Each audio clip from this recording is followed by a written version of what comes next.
Ito naman export ng ABCS. Pag may nagawa ka ng route, right click mo lang to, export chart route,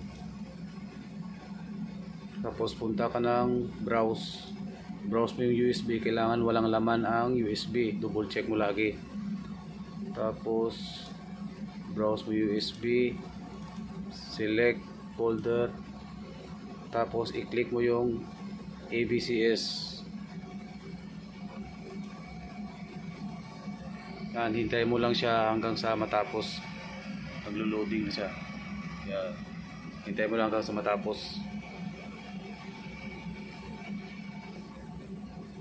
Pag matapos na yan yung